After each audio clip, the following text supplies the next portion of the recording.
Is it time to have the conversation about Bo? What about? Well, let's get the easy part out of the way first. This is what a sophomore slump looks like. For all the talk we had all summer long, is Bo, potentially a candidate for a sophomore slump? What does a sophomore slump look like? I think we can safely say this is at the least a sophomore slump. That's at the least.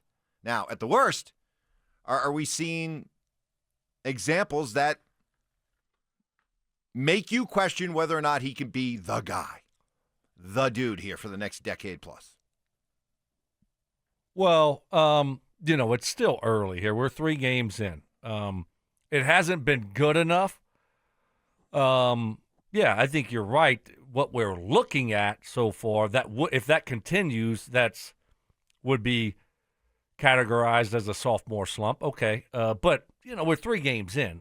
His first handful of games last year didn't look all that great. Remember his 4th game last year, Mike? Of course you don't. Last year, not this year. Give me the opponent. Yeah, I know you don't. I do. Oh, I'm No, no. You're busy on the text line. You're busy. I got you. But the 4th game last year was the Jets. Yeah. He couldn't throw the football in the rain. Right. It's like, oh my gosh, our quarterback can't throw in the rain. Shot put in it. Yes. And remember the panic? So I don't even want to do it. I'm not ready to go down that road. Let's just see how this thing goes for another 4 or 5 games before I start saying, yes, it is a sophomore slump, or no, it's not. We're only 3 games in. He's still a young quarterback developing. Has it been good enough? No. Does he have to make those open throws? Yes, I got it. But, I'm not ready to say that, it's going to be a sophomore slump. It's going to be a big step back.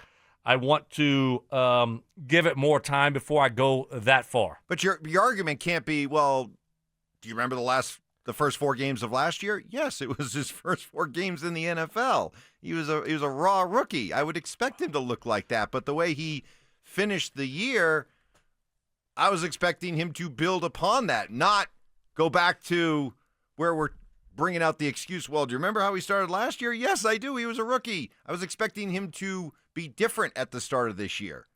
And so the fact that he is struggling at the start of this year like he did at the start of last year, yeah, that concerns me because he doesn't have the built-in excuse of being a rookie. Well, he's still a young quarterback. He hadn't played a lot of football games in the NFL. And I understand where you're coming from, and if that's how you want to view it. See, I think because some people's expectations was, you talk to Chicken Fingers, Kevin Kisner, some people like he's a Hall of Famer. He's Peyton Manning 2.0. He's this, he's that. Drew Brees. God bless Bo Nix. Drew Brees. Sean Payton found his Drew Brees. And so they're like, oh my gosh, not me. I was never ready to crown him yet. Okay. I liked what I saw last year, but realizing that he still has to get a lot better. It wasn't good enough. And so he still needs to develop and improve. And so until I see that, I'm not going to crown him just yet. I'm not saying he's not going to do it. I just need to see it. I know it's a hard thing to do. And while he did a lot of good things last year, a lot of really good things last year, there were still a lot of things that he needed to work on and improve on. And it's still a work in progress. But it hasn't been good enough through 3 weeks. But still a lot of football to be played. And so I think my expectations for Bo maybe were a lot lower, or a little bit lower than other people that were just really expecting him just to hit the ground running this year and, just be this perfect quarterback. Yeah, that wasn't my expectation. So I'm not panicking right now, and I still want to see more football before I say, yeah, sophomore slump. Yeah, and I get all the Sean Payton criticism when it comes to how he is running the team, and maybe if you want to blame the lack of discipline and their failure to close in close games, and he's not teaching this team or coaching this team how to win close games, I'm fine with that. The play calling part of it, you got to stop looking for excuses for Bo. We got to be big boys and girls about this morning, okay? You can't, as football fans, constantly talk about the quarterback. You can't constantly talk about the quarterback to really the exclusion of the rest of the football team. You can't talk about the quarterback in a way in which every single game is promoted as the quarterback of this team versus the quarterback of this team. And then when the quarterback plays poorly, just say, well, it's the play calling. Those were 3 great, well-designed plays that were drawn up for Bo to throw touchdown passes. They should have been walk-in, cruise into the end zone touchdowns. They were throws that you typically see college quarterbacks make all weekend. As far as the idea of being open, you always hear what's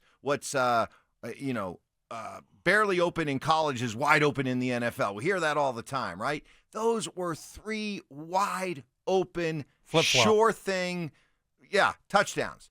And he missed. So, you can't, as a football fan, talk all about the quarterbacks all the time and how you have to have a quarterback. We don't have one. We have to draft this one. We drafted this one. Why are we not playing him? Let's get him out there. You can't be talking about the quarterback all the time and then have your head in the sand on mornings like this and say, well, it wasn't Bo's fault.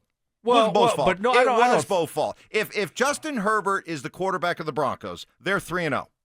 Okay? Can we just say that conclusively? But no one's blaming the play calling for the loss. I mean, no one's saying for this loss? Ooh, for this one? You want to take a look at this Mike, did this they text watch line in front of Mike, me? did they watch the game? Oh. I mean, Talk to those people then. Well, we did. I mean, we had 3 guys wide open for long touchdowns, and Bo overthrew all 3 of them. So, I mean, I think everyone should have saw that. Bo missed them. So, if you want to talk about play calling in other games, okay, maybe we can look at it. But in this one, I mean, the play calling was great. I mean, Sean was aggressive. You saw. How about the play? How about the 4th down before half that they hit to Cortland Sutton? Great play call. Dialed it up. Perfect timing. I mean, wide open Cortland, and there was 3 other ones that Sean just gifted to Bo. Those are gifts. Those are schemed up plays, folks. Get certain looks and wide open players. And Bo missed. So I think that was pretty obvious yesterday that the play calling was not why the Denver Broncos lost that game. Which is why in a quarterback-dominated league, we can talk about all the other fingerprint the fingerprint blames that are all over this loss in this football team. We can talk about all of them, and they're all valid. But ultimately what it comes down to in this league is quarterback play. And all the mistakes and all the lack of discipline penalties and all the dumb things that the Broncos did yesterday, guess what? Would be almost a mere afterthought this morning if Bo Nix hits. I'm not even saying he has to hit all 3 of them, which Mike hit one. Hit one. One. Game's over. One, you win the game. Hit 2 of them, you win going away. Hit all 3 of them, which any good quarterback, I'm not even talking about an elite quarterback, just a good quarterback, hit all 3, you win a blowout. And the whole narrative surrounding this football team and Sean and Bo and this defense, everything changes if he just makes the plays he's supposed to make. So am I pinning it all on Bo? No. But you can't have it both ways. You can't, as a football fan or as a football media, talk endlessly about the importance of the quarterback. And do we have the quarterback? Do we not have the quarterback? Do we have to go find a different quarterback? You can't make it all about the quarterback and then after a game like this say, well, what do you mean? It wasn't really Bo's fault. There were a lot of people that made mistakes in this game. Can't have both ways. No, I mean, if he plays competent, he doesn't have to be great yesterday. Just make the plays he's supposed to make. The Broncos score at least 27 to 35 points. Yeah, got to make those throws. And he didn't do it. So that's frustrating, especially when you're on the road, first division game, and you got them where you want them. You came back, you got the lead, and you dial up these plays. Quarterback's got to make them.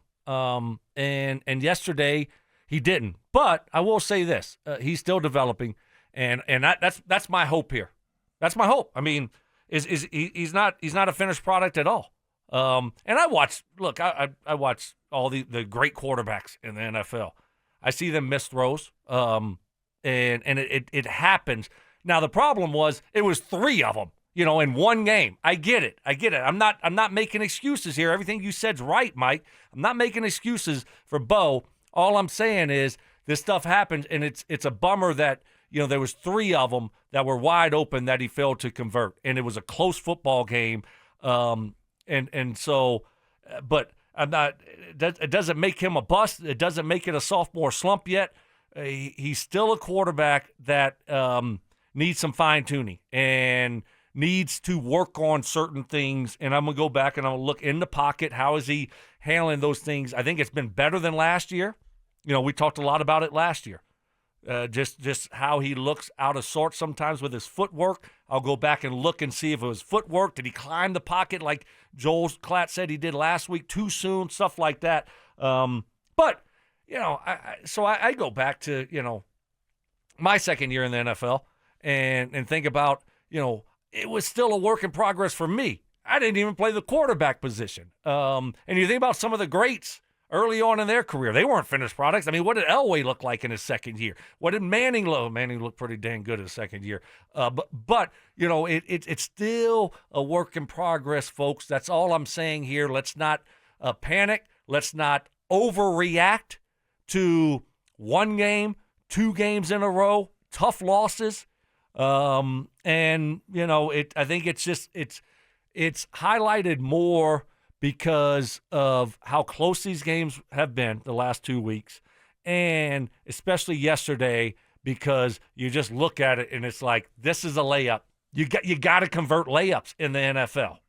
So would your message then be to fans that it sounds like you're being the voice of reason here, and you were slow to jump on the bandwagon, the Bo bandwagon this offseason. So would your advice be, instead of looking at Bo as, hey, seen enough, we got our guy, it needs to be changed to, we don't know if he's the guy, he's still a developmental quarterback, and that's all you should be looking at him as here early in his second year?